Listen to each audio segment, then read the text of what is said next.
Morning, Coach Skipper. Good morning, Ben. How you doing, man? Excellent. Thank you so much.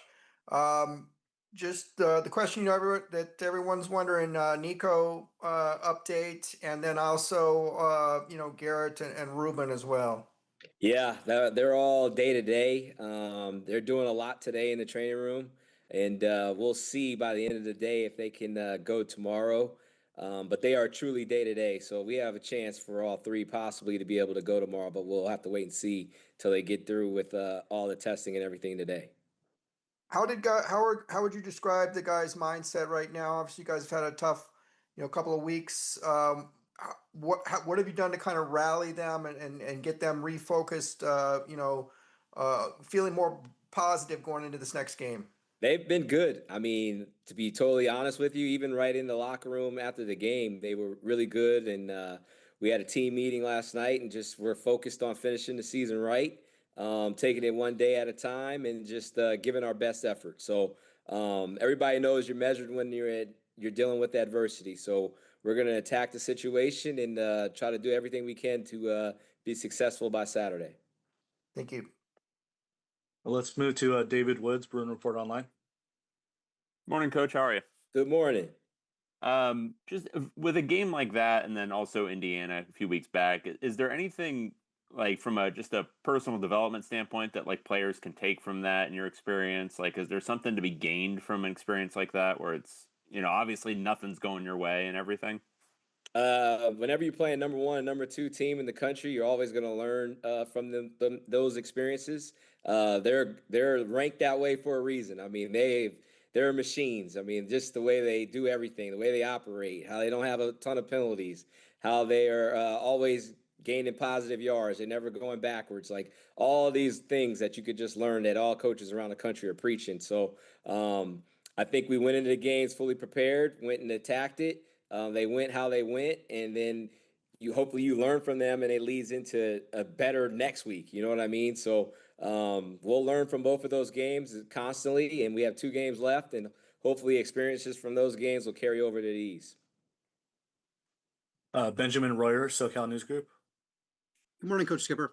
How you doing, Ben? Good. Just a kind of a personal question for you. I mean, it might be your last game coaching at the Rose Bowl with UCLA. So for you, what is there a specific memory that points out to you over this last, 2 months that feels special to you? Man, I mean, I haven't even gone there. I'm one of those people that I don't think about the past until the season's over. Then I kind of reflect, so I really don't. It's just been an honor, to be able to wear these colors and go out there and give our all. So that would be the memory right there. I know, like Penn State game will come to mind once I truly reflect and all that stuff. But just the kids playing hard and giving it all we got. That's the main thing. Back to Ben Bolch. Just want to ask about Washington. Obviously, Jed Fish is known as a very good offensive coach. What are the challenges of going up against an offense of his, particularly with a quarterback as good as they have? Yeah, he's very dynamic. The quarterback makes them go. They're kind of a combination of a pro style and a spread.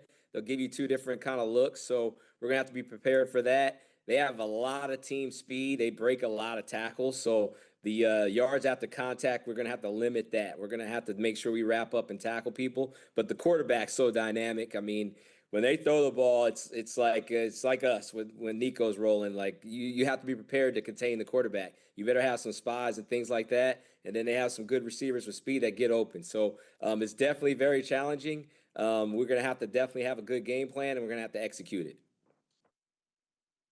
So we'll keep the Ben ping pong going here. Ben Royer, go ahead. Of course, it was difficult to establish a run game being down against Ohio State like that. But over the last few weeks, it seems like the run game's been maybe a little bit more explosive play approach success wise. What does it need to take to get more of a rhythm going in the run game against Washington? I mean, if you watch that thing, man, the box is loaded. Washington's going to load the box too. They've been that way every game. They play a ton of man. They're going to stop the run. They dedicate everything to it. We played some very, very, very good defenses stopping the run. That's the first thing I'll say. I mean, those boxes are loaded up, but we're going to continue to keep on doing that. Against Ohio State, we rushed it 25 times. We threw it 23 times. You just got to keep on pounding. You got to keep on blocking. You got to keep on moving your feet. You just have to keep moving piles forward, and eventually they break. But we're not going to go away from that. We're going to continue to try to keep winning in the trenches. Ben Bolch, go ahead.